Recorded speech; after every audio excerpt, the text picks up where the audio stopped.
चलिए एक एग्जांपल मैं लेके आपको समझाता हूँ. There was this player who met me. He was a kabaddi player. So he used to play kabaddi professionally.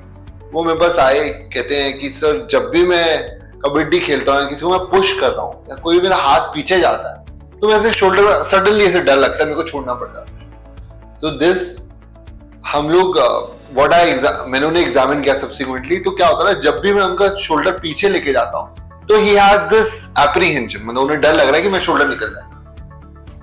मैं उनसे जस्ट डिटेल पूछा कि कैसे होता है, तो हिस्ट्री पे पता लगा उनका शोल्डर 6 या 7 बार निकल चुका है. अब क्या होता था कि जब भी वो शोल्डर पीछे ले जाने के उनको डर लगता, एप्रीहेंशन होता, तो उस वजह से वो अपने बेस्ट लेवल पे खेल नहीं पाते. अब देखिए ये एक पर्सन है जिसे शोल्डर पीछे ले जाना बहुत जरूरी है. इनका his work is like that कि he needs to be having shoulder movement complete. हमने उन्हें फिजियो सजेस्ट किया पहले 2 वीक्स. वी टोल्ड हिम कि बिल्डअप करिए बॉडी स्ट्रेंथ, बिल्डअप करिए, let us see how well. फिर उसके बाद हमने 2 वीक्स बाद we advise him surgical treatment, क्योंकि उनका एप्रीहेंशन बहुत ज्यादा था. जैसे ही मैं उन्हें मैनुअली भी थोड़ा सा स्ट्रेस कर रहा था, उनको इतना डर था कि मैं हाथ रखता, तो उनको हाथ रख के जब हम चेक कर रहे थे तभी वो ओके, और जब तक हाथ नहीं रखा है ही यूज्ड टू पॉप अप. तो उनका शोल्डर नींद में भी 3 या 4 बार डिस्लोकेट.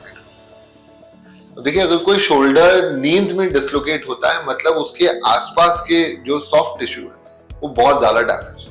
एक चीज आपको समझने की जरूरत है शोल्डर में. Shoulder is this big ball on a very small base.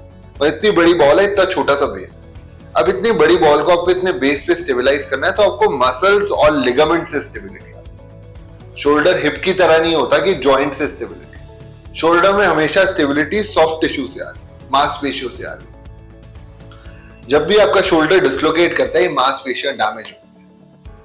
तो जब भी आपके शोल्डर डिस्लोकेशन आप किसी भी शोल्डर स्पेशलिस्ट को दिखाएंगे तो वो कॉमनली हो सकता है कि एमआरआई रिकमेंड करें.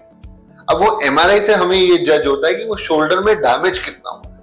अगर हमें लगता है मिनिमल डैमेज है तो हम पूरी मूवमेंट स्टार्ट कर सकते हैं. इवन थ्रोइंग पोजीशन पे 6 वीक्स पे जा सकते हैं. अगर लगता है हमें मेजर डैमेज है या पेशेंट का बार बार डिस्लोकेट हो रहा है या नींद में डिस्लोकेट हो रहा है, ये सजेस्ट करता है शोल्डर का लिगामेंट का जो स्ट्रक्चर है वो सब टूटा, जैसे कि दिस प्लेयर में था. अब इनके केस में हमने एक दूरबीन से आर्थ्रोस्कोपिक सर्जरी परफॉर्म करी. पोस्ट सर्जरी इमीडिएटली डे 1 से वो सारी मूवमेंट्स वगैरह सब उन्होंने स्टार्ट कर दी. जो चीज हमने रिस्ट्रिक्ट करने को बोली थी that was throwing sports. Overhead throwing जाओगे आप, किसी बॉल्स थ्रो करते हो आप क्रिकेट में, आप कबड्डी में मैनुअल फोर्स लगता है उनके से. ये सब हमने उन्हें रेस्ट्रिक्ट करने का बोलता as usual for 3 months. But होता क्या है कॉमनली कि जब तक प्लेयर्स हमारे साथ होते हैं 6 वीक्स तक, तब तक तो they are under control. Once they go back to their native places, वहां पे जाके सब बोलते हैं कि अब तो तू ठीक हो गया, वापस ज्वाइन करो. तो पोस्ट सर्जरी उन्होंने 10 वीक्स में होंगे, 10-12 वीक्स हो गए, he joined back sports. So once he joined back sports, post that he came back with a dislocation again. अब देखिए किसी सर्जरी के बाद अगर 10 हफ्ते या 12 हफ्ते में डिस्लोकेशन हो रहा है वापस, वो भी वापस स्पोर्ट्स खेलने के बाद, मतलब डेफिनेटली जो हमने टिश्यू रिपेयर करा है वो वापस डैमेज हो. थैंकफुली उनके केस में हमने वापस रिड्यूस करके एक रिपीट एमआरआई कराया to assess how much is the damage. It was not a major damage. Subsequently हमने उन्हें ये समझाया कि आपको एटलीस्ट 6 महीने तक अपना स्पोर्ट्स रिस्ट्रिक्ट करें.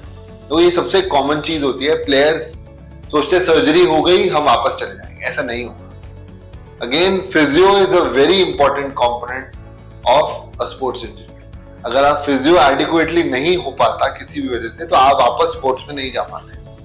तो जब हम एडवाइस करते हैं कि वो 3 मंथ्स का ऑफ लो, you should trust your surgeon, take a 3 months off. Subsequently उनका रिकवरी हुआ 6 मंथ्स पे. नाउ उन्होंने मेरे को वीडियोस शेयर करी अपनी प्लेइंग कबड्डी. तो again when we are associated with players, we are not just associated कि हम लोग मेडिकल ट्रीटमेंट तक ही एसोसिएटेड है. बियॉन्ड मेडिकल ट्रीटमेंट भी बहुत बार दे आस्क अस क्वेश्चंस, हमसे पूछते हैं कि सर कैसे करना चाहिए. वी गाइड देम अपना डे टू डे बेसिस पे. So always give your time for recovery. Sports में रिकवरी 3 मंथ्स लगते ही लगते हैं. Trust your surgeon. Discuss with your surgeons and your rehabilitation specialist कि प्रोटोकॉल सर्जरी के बाद कैसे रहे. सर्जरी से पहले कुछ प्रिपरेशन तो नहीं चाहिए? ये सब चीजें करके प्लान सर्जरी करिए। जितने क्वेश्चन आप सर्जरी से पहले पूछेंगे उतना रिकवरी बेटर होगी और इन्फॉर्म्ड होगी। Follow in for more updates.